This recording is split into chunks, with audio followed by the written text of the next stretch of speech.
to video 2 in chapter 2.5, Elasticity of Demand. So in the first video, we covered all of the red bits, which was all about how we calculate PED and all the different ranges of values. And in this video, it's going to be a bit shorter. We're going to look at the relationship between PED and total revenue.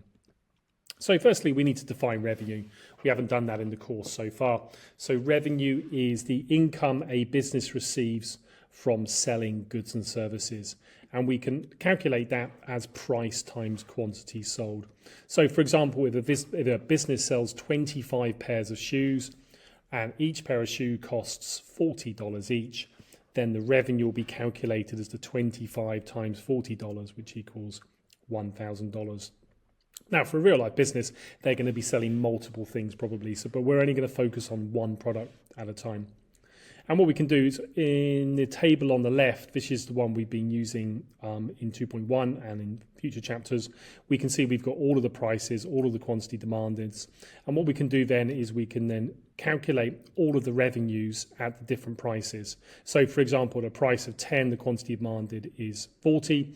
So we do 10 times 40 is 400, 20 times 35 is 700, etc., etc., etc. And then what we can do is we can draw the demand curve as we've done earlier. And since revenue is price times quantity, then the revenue is going to be the box that intersects with the demand curve like that.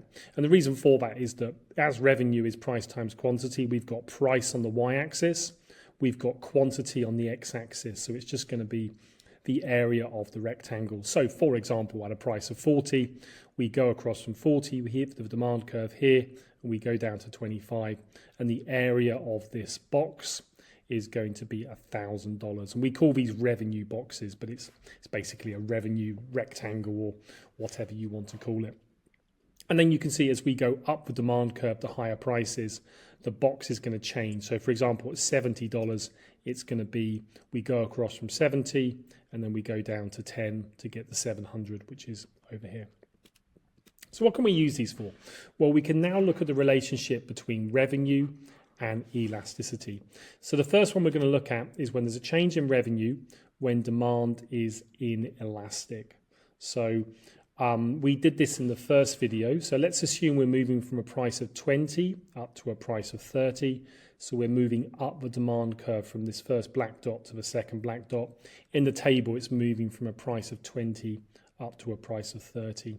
Now, in the first video, we calculated that the PED is 0.29, which is therefore inelastic. And from the table, we can see that the revenue increases from 700 up to 900. And again, all we're doing is multiplying the price times the quantity. So that gives us our first rule and our relationship between PED and revenue. If PED is inelastic, an increase in price leads to an increase in revenue and vice versa. So for example, if the price decreased from 30 to 20, then a decrease in price would lead to a decrease in revenue. So at the moment, we've only looked at that by calculating the revenues. What we can also do is, I'm going to move this all the way up here, I think. This is just a copy and paste from the previous slide. But we can also now use revenue boxes. So the revenue before at a price of 20 is equal to A plus B. And we calculate that, or we work that out by going across from 20, across here, down to 35. And so the revenue is going to be A plus B. After the price increase, we move from 20 to 30. So it's going to be 30 going across the demand curve down to 30. So the revenue after the increase in price is equal to A plus C. If we then compare the two of those, we can see that as we move from a price of 20 up to 30, we lose this bit here, B, and we gain C. And since C is bigger than B, we can actually calculate the areas of those, but I think it's pretty obvious from just looking at those diagrams that C is bigger than B, and therefore we gain more than we lose, so therefore revenue increases. So we can connect PED and revenue firstly by just calculating revenue and seeing whether it goes up or down. But we can also graph it using these revenue boxes. So moving on, we can then do exactly the same for when PED is elastic. So now we're going to go from 60 up to 70. And as we saw from video 1, PED is now 2. And therefore it's elastic. If you're unsure about the calculations, go back to video 1 and you can see it all there. Therefore, the revenue decreases from 900 down to 700. And we can do that just by looking at the table. And that gives us our next rule. If PED is elastic, an increase in price leads to a decrease in revenue and vice versa. And then what we can do is we can then do some revenue boxes. So change in revenue and demand is elastic. Again, this is just a copy and paste. And then using revenue boxes, the revenue before, so from a price of 60, we'll go across to the demand curve down to 15. So we can see the revenue is A plus B. The revenue after the price increase to 70 is from 70 across down to 10, so it's A plus C. So therefore, as the price increases from 60 to 70, we lose B, the orange area, and we gain C, the purple area. And you can see that C is smaller than B, so the loss is bigger than the gain, so therefore the revenue decreases. And if you're answering questions on this, you can always draw these revenue boxes. It's worth practicing them just so you know what's going on basically. And we can then summarize all of this. So the first two rows, when PED is inelastic, if price goes up, revenue goes up. If price goes down, revenue goes down. And then the second two rows are when we have elastic PED. If price goes up, the revenue goes down. The price goes down, the revenue goes up. So with inelastic, they go in the same direction. With elastic, they move in different directions. So just before I move on, I'm just going to try and give you a bit of a common sense reason why this happens. So let's say we've got this formula here, PED, percentage change in Q, the other percentage change in price. That's a formula for elasticity. And revenue is P times Q. Let's assume a price increase and therefore Q will decrease. So you're going to see, and we know the revenue is P times Q. We can see that price is going to go up and quantity is going to go down. So therefore, what happens to revenue depends on which of these two is bigger. So if we've got inelastic PED, we know that the decrease in quantity will be less than the increase in price.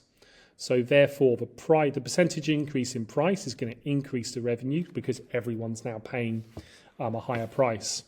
And the quantity will go down because less people are going to buy it because of the law of demand. But because it's inelastic, then the decrease in quantity will be less than the increase in price. So therefore, you can see the revenue will increase overall. I'm going to do another video going through that in a bit more detail, but hopefully one of those three ways makes sense. Okay, final thing, the importance of PED for firms and government decision making. So I think from this video, hopefully you can see that PED has a direct impact on revenue. So for a business, they know if price goes up or price goes down, or rather, if they put the price up or if they put the price down, it's going to affect their revenue. So for example, if a business knows that their demand is inelastic, they can think, well, if we put the price up, we can make more revenue.